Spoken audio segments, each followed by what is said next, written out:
All right, B, from the postseason to the offseason, the Cowboys rookie minicamp started on Friday and continues this weekend. They took offensive guard Tyler Booker from Alabama with their first-round pick. So it's Jeremy Fowler's ringtone.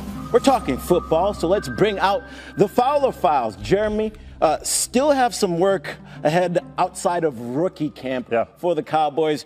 We know that they're trying to get a deal done with Micah Parsons. So where are they in that process at this moment? Well, Scooby, trying is relative. They want to sign Micah Parsons. They plan to. They budgeted to do so. But I'm told the Cowboys have not yet ramped up negotiations with Micah Parsons and his agent. That will come. The Cowboys love to take their time with these sort of deals. You saw it last year with Dak Prescott.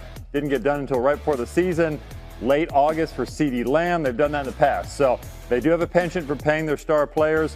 They know what the market is. We're talking $35, $40 million per year for a player of this caliber. So they got a couple months to shake that out. In the meantime, Amari Cooper. Cowboys do need an extra wide receiver coming out of the draft. They did not take one. I'm told there is at least some mutual interest between Amari Cooper and the Cowboys having some sort of reunion. Now, the Cowboys don't want to spend big here. Amari Cooper's made, nearly $140 million in his career, so he's probably not eager to take a low deal here. They would have to work something out. But as one source told me, that this might be good for both sides to come back together and run it back. I can hear Cowboys fans sucking their teeth right now all over America. But Dallas rookies in camp right now. Browns rookies get there Friday, including Shedeur Sanders. That's a crowded QB room that they got over there. What's the possibility of a trade or two going on in Cleveland? Well, asking around after the draft, the sense I get is the Browns value or look at their roster through the prism of currency, through value, right? So that could lead to a potential trade down the road because it is a crowded room. Head coach Kevin Stefanski does like to keep 4 quarterbacks in his room. You see Deshaun Watson there, probably won't be a part of that because of the injury. So you roll with those 4. They gave up a 3rd-round pick and 2 5th-round picks for Kenny Pickett, Dillon Gabriel, Shedeur Sanders. Maybe they can recoup some of that if they showcase one of those players in the preseason or one looks good or there's an injury down the road. So we'll see what happens. They're going to give these guys a shot. They are very high on Dillon Gabriel. That's a player that I had earmarked going into the draft, was hearing from other teams that the Browns low-key really liked. He's a smaller player, so he didn't have a high draft status, but they love the way he plays the position. So we'll see if he can make a little move here. I have a feeling you're going to be talking about the Browns a lot on SportsCenter this season. No doubt. In the past 10 years, the Browns have more seasons with 3 or fewer wins than they have playoff appearances. That's crazy, but we'll talk about them a lot. Thanks, Jeremy. Thanks, man. Still in. Quarterback competition will consist of Joe Flacco, Kenny Pickett, Dillon Gabriel, and Shedeur Sanders. Sanders is currently tied for the 5th shortest odds in the NFL to win Offensive Rookie of the Year at 15-1, with Gabriel set at 60-1. All right, it's not just Mike T with us. Dominique Foxworth also as well. Neek, I just have to tell you, I was watching you on Get Up. I really love the artwork. Stephen A. was focused on Monica's in the Marriott. I just looked your up. artwork, especially. I just looked up. Especially, what's up, guys? What's going on? The little dog? ESPN drawing of you, fantastic. What's happening? What's up? Okay, I worked really hard on all of these. I appreciate that you guys see value in my artwork. I've been working on my art skills. There we go. Absolutely. I got you. Okay. Tell me this. I was just Mike joking. T. It's my kids. We know. No. I think we might have just had an earthquake here, so that's why we seemed a little distracted, to be honest with you. Dom, it actually shook here like a damn earthquake or something. So if Stephen A. and I were a little awkward for a moment, we were just trying to survive in this hostile environment. I was part of that awkwardness, too. I was like... Yeah, we were all like, okay, I thought we're in New York, not California. All right, Mike T.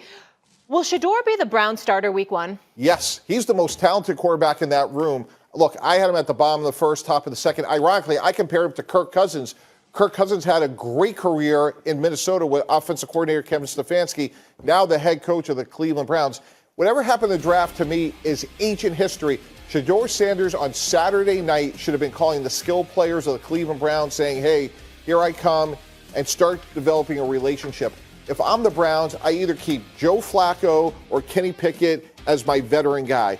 I took Dillon Gabriel in the 3rd round, who's a nice player, not a lot of upside, but I really need to know what I have in Shedeur Sanders, because next year I have 2 first-round picks. And if I can win with Shedeur, I could get a massive haul for those picks, given all those other quarterbacks that are available. So if I'm Shedeur, whatever happened, lessons learned, and just move forward. And when you look at the skill players that they have, Jerry Jeudy, David Njoku, they added Harold Fannin, 2 good running backs, Quinshon Judkins and Dylan Sampson. You look at some of these other guys that have done well, be it Jayden Daniels last year, C.J. Stroud 2 years ago. I think Shedeur is set up for success in Cleveland. I think you're wrong, Mike T. I think you're wrong, and I think somebody like you will understand and appreciate where I'm coming from when I say this. I don't think the day one starter or the week one starter for the NFL season for the Cleveland Browns, as it pertains to Shedeur Sanders specifically, is going to be determined by just his play. I think all the stuff that has been said, all the stuff that has been reported is erroneous as it may be in the eyes of a lot of people, including myself, as cruel as it might be in the eyes of people like myself in terms of what happened to him.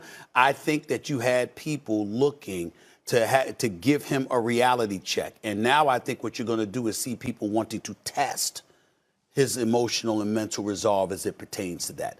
As of yesterday afternoon, he was en route to Cleveland, from what I was told, in a pickup truck, ready to put on his lunch, grab his lunch pail, put on his hard hat, and get to work. That's what I was told in terms of yesterday about how he's looking at things right now, anxious to go out there and show out. But you're hearing people out of Cleveland talk, Dom, about how Dylan Gabriel was their preferred quarterback, Big Ten Player of the Year, that kind of thing. They were saying that they looked at him. I don't know how, because he wasn't Shedeur Sanders, but nevertheless, they were looking at it. You look at Flacco. He's a fan favorite. They loved him in Cleveland. They never wanted him to leave after the job he did for them a couple of years ago when Deshaun Watson went down, and he came in and did his thing, okay? And then you're looking at Kenny Pickett. Now, I know that Kenny Pickett is a former Steeler. Then he went to Philadelphia. He's got a Super Bowl championship as a backup. We get all of that part. But in his last 17 starts, his record is like 13-4. And so when you look at it from that standpoint, I think they look at Shedeur as a long-term solution. I'm not saying he's going to sit out the year or anything like that. I wouldn't be surprised at all if he's the starter at some point this upcoming season, but I don't think he's a guy that's going to be judged by just his play. I think they're going to want to see whether or not that ego that people were talking about is something that they're going to have to concern themselves with. And unfortunately, I think they're going to test them. And that's why I think he's going to be prevented from starting week one. Not because he won't deserve it. I just think they're going to test him. Go ahead, Dom. Well, I mean, I think that I don't think it's outlandish what you're saying, but when you're talking about the Cleveland Browns, I think they want a quarterback pretty badly, and they've demonstrated in recent history that they could put a bunch of things aside. They could put off-field behavior aside. They can put NFL precedent, a fully guaranteed contract that pissed off all the rest of the league aside, because this team has been so thirsty for a quarterback. So if Shedeur Sanders shows up and he's the best quarterback, I don't see why that team, of all teams, the one team that did draft him, would say, nah, we good. We want to be worse with one of these other guys.